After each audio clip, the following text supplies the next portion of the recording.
ரத்தம் தூண்டும் அம்மா.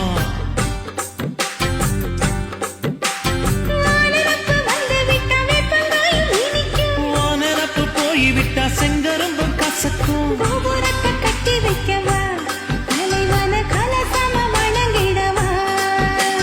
கட்ட விரல் ரத்தம் எடுத்து கண்மணிய குங்குமமா வச்சு விடுவேன். தொட்டா சிணுங்கி போல தொட்டா சிணுங்குறாளே சிட்டார சிட்டுக்குருவி. என்ன விட்டா போதும் முன்னு சிட்டா பறக்குறாளே குத்தால கொத்து மருவி.